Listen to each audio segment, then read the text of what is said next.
নমস্কার বন্ধুরা, ভারতের বিদেশ নীতিতে আবার বিশাল পরিবর্তন। প্রথম বিশাল পরিবর্তন হয়েছিল যখন ভারত নতুন রেড লাইনকে টেনে দিয়েছিল যে ভারতের ওপর যে কোনো ধরনের সন্ত্রাসী কার্যক্রমকেই এখন থেকে ভারতের বিরুদ্ধে যুদ্ধ ঘোষণা ভাবা হবে। তবে এবার আরও এক ধাপ এগিয়ে গিয়ে নতুন লক্ষ্যকে সেট করে দিল ভারত সরকার। এতদিন ভারতে শুধুমাত্র পাকিস্তান অধিকৃত জম্মু কাশ্মীর অর্থাৎ পিওকে ফিরিয়ে নেওয়ার কথাই রাজনৈতিক আলোচনায় থাকতো। তবে বিশ্বকে চমকে দিয়ে এবং সঠিকভাবে বললে পাকিস্তানকে চমকে দিয়ে পাকিস্তানের সিন্ধ অর্থাৎ সিন্ধু প্রদেশকে ভারতের অংশ করার আভাস দিয়ে দিয়েছেন আমাদের প্রতিরক্ষা মন্ত্রী।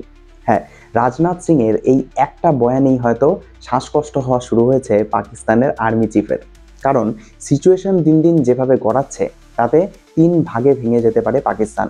এক ভাগ নেবে আফগানিস্তান, অন্য ভাগ অর্থাৎ সিন্ধু প্রদেশ সহ পিওকে চলে আসবে ভারতে, শুধুমাত্র পাকিস্তানের পাঞ্জাব প্রদেশই পড়ে থাকবে পাকিস্তান রূপে। শুনতে অসম্ভব লাগছে, তাই না? কিন্তু 1971 সালে পাকিস্তান ভেঙেও যে বাংলাদেশ হয়ে যাবে এটাও তো একসময় অসম্ভবই মনে করা হতো। এমনকি বাংলাদেশও ছেড়ে দিন, ভারত ভেঙে যে পাকিস্তান নামে আলাদা একটি দেশ তৈরি হয়ে যাবে এটাই বা কে ভেবেছিল? এছাড়াও পাকিস্তানের নেতাদের মতো তো আর আমাদের লিডাররা নয় যে বিদেশ নীতিকে নিয়েও মুখে যাই আসলো তাই বলে দিলাম।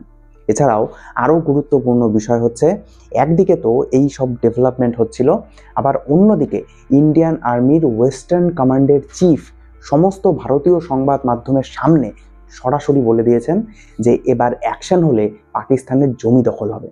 আপনারা তো জানেনই যে এক ব্যক্তি তো 60 বারের ওপর বলে ফেলেছেন যে তিনি নাকি ভারত পাক যুদ্ধ থামিয়েছেন। এবং আপনারা তো জানেনই যে পাকিস্তানের বিমান ঘাঁটিতে আমাদের ব্রহ্মসের আঘাতে বড় বড় পুকুর তৈরি হয়ে গেছে, তবুও তাদের দেশের জনগণের কাছে তারা দাবি করে যে তারাই নাকি যুদ্ধে জিতেছে। তাই এবার আমাদের সেনা পুরোপুরি প্রস্তুত পাকিস্তানের জমিকে দখলের জন্য। সেই ভিডিও আমরা দেখব। তবে প্রথমে রাজনাথ সিং ঠিক কি বলেছেন চলুন জেনে নেওয়া যাক। দিল্লিতে সিন্ধি সমাজ সম্মেলনে বক্তৃতা দেওয়ার সময় প্রতিরক্ষা মন্ত্রী রাজনাথ সিং বলেন, আজকে সিন্ধুর ভূমি হয়তো ভারতের অংশ নয়, কিন্তু সভ্যতাগতভাবে সিন্ধু সবসময় ভারতের অংশ। আর যতদূর জমির কথা, সীমানা তো যে কোনো সময় পরিবর্তিত হতে পারে। কে জানে, হয়তো আগামীকাল সিন্ধু আবার ভারতে ফিরে আসবে। आज सिंध की भूमि मेरे बहनों भाइयों, यह भारत का हिस्सा भले ही न हो, लेकिन सभ्यतागत रूप से सिंध हमेशा भारत का हिस्सा रहेगा। और जहां तक जमीन की बात है तो बॉर्डर्स तो बदल सकते हैं, क्या पता कल को सिंध भारत में फिर से वापस आ जाए। এর মানে অবশ্যই এটা নয় যে কালকেই ভারত সিন্ধু প্রদেশকে দখল করে নেবে, বরং এটা একটা নতুন ন্যারেটিভের সূচনা, নতুন লক্ষ্য সেট করে দেওয়া হলো ভারতের এবং সিন্ধু প্রদেশের আগামীর প্রজন্মের জন্য। তবে আপনি যদি জানতে চান যে একদম তৎক্ষণাৎ কোনো সংঘাত হলে তখন ভারত ঠিক কি করবে, এটারও স্পষ্ট উত্তর দিয়ে দিয়েছে আমাদের আর্মি। একেবারে সমস্ত ভারতীয় সংবাদ মাধ্যমদেরকে ডেকে আমাদের আর্মির ওয়েস্টার্ন কমান্ডের general officer commanding in chief lieutenant general Manoj Kumar Katiyar এমন এক বয়ান দিয়ে দিয়েছেন যে পাকিস্তানের এস্টাবলিশমেন্টের ঘুম উড়ে গেছে। তিনি সরাসরি বলেন যে অপারেশন সিঁদুরে আমরা পাকিস্তানি বাহিনীকে ব্যাপক ক্ষতি করেছি, কিন্তু মনে হচ্ছে না তারা তার থেকে কোনো শিক্ষা নিয়েছে। যদি আবার কোনো দুষ্কর্ম করে তাহলে আমরা আরও শক্তিশালী জবাব দিতে প্রস্তুত, এমনকি পাঞ্জাব থেকে পাকিস্তানে ঢুকে পড়তেও প্রস্তুত।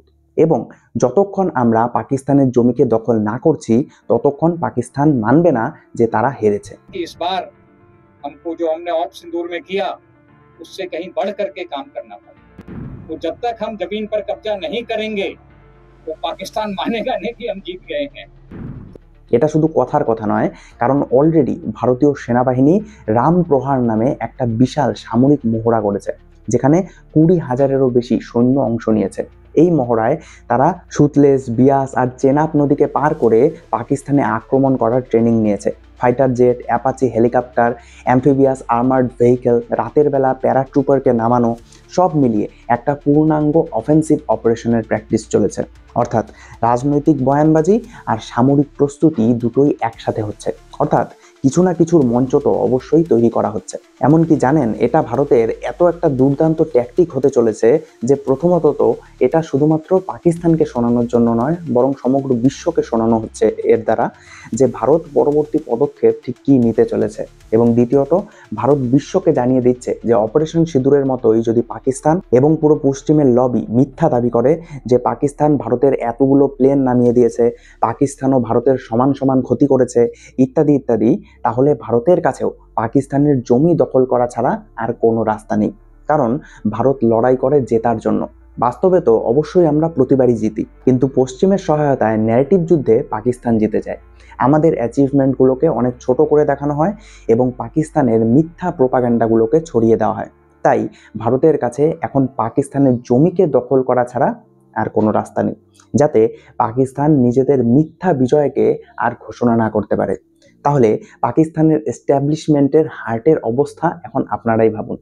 একদিকে ভারত এভাবে হুমকি দিচ্ছে, অন্যদিকে আফগানিস্তান বলছে আফগান বর্ডার নাকি পাকিস্তানের পাঞ্জাব প্রভিন্সের সাথে টাচ হয়। অর্থাৎ পাকিস্তানের বালুচিস্তান, খাইবার পাখতুনখোয়া প্রদেশকে নিজেদের অংশ হিসাবেই ভাবে তালিবান। অন্যদিকে আবার সিন্ধু প্রদেশে নিজেদের দাবি জানাচ্ছে ভারত, বাঁচল শুধু পাকিস্তানের পাঞ্জাব প্রদেশ। কিছুদিন আগে ভারতে আলোচনা এমন হতো যে 2 ফ্রন্ট ওয়ার হবে, যেখানে ভারতের বিরুদ্ধে একসাথে যুদ্ধ করতে পারে পাকিস্তান আর চীন।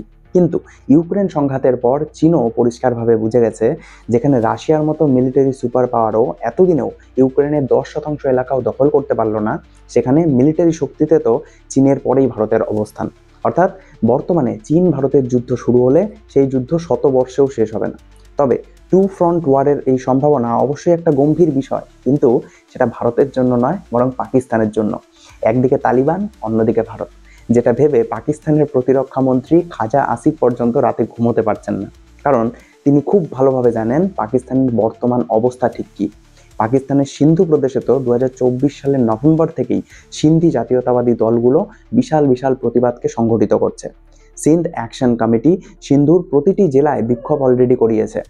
GA Sindh Mahaz, Sindh united party সহ বিভিন্ন জাতীয়তাবাদী গ্রুপ সরকারি নিষেধাজ্ঞাকে এড়িয়েই রাস্তায় নেমেছে। তারা বলছে পাকিস্তানের সরকার বিভিন্ন নতুন নতুন আইন করে তাদের প্রাদেশিক অধিকারকে কেড়ে নিচ্ছে। বিভিন্ন প্রোটেস্টার্সদেরকে গুম করা হচ্ছে। 1947 সালে দেশভাগের পর 48 থেকে 1951 সালের মধ্যে প্রায় 10 লক্ষ সিন্ধি হিন্দু ভারতে চলে এসেছিল। আজও অনেক সিন্ধি পরিবার মনে করে যে তাদের আসল ভূমি থেকে উৎখাত করা হয়েছে। অন্যদিকে বালুচিস্তানে 2006 সাল থেকেই 5ম বালুচ বিদ্রোহ চলছে। শুধুমাত্র এই বছর মে মাসেই বালুচিস্তান লিবারেশন আর্মি 51টি জায়গায় একসাথে 71টি সমন্বিত হামলা চালিয়েছে। এছাড়া আফগানিস্তান কেন ভারতকে এতটা ভালোবাসে এবং পাকিস্তানকে ঘৃণা করে, এর জন্য অলরেডি আমি একটি ডিটেইলড ভিডিও বানিয়েছি। আশা করি সেই ভিডিও আপনাদের অবশ্যই ভালো লাগবে। তাই সেই বিষয়ে এই ভিডিওতে আর আমি বিস্তারিত যাচ্ছি না। তবে রাজনাথ সিংয়ের এই বয়ান এবং আমাদের আর্মির এই হুঙ্কারকে আপনারা ঠিক কিভাবে দেখছেন অবশ্যই কমেন্টে জানাতে ভুলবেন না। এবং আপনাদের কাছে একটাই রিকোয়েস্ট যে একটি লাইক এবং সাবস্ক্রাইব অবশ্যই করবেন, কারণ এটি আপনাদের জন্য সামান্য মনে হলেও এটি সত্যি আমাকে আপনাদের জন্য আরও এমন নতুন নতুন বিশ্লেষণাত্মক ভিডিও নিয়ে আসতে অনুপ্রেরণা যোগায়। দেখা হচ্ছে পরের ভিডিওতে। ধন্যবাদ।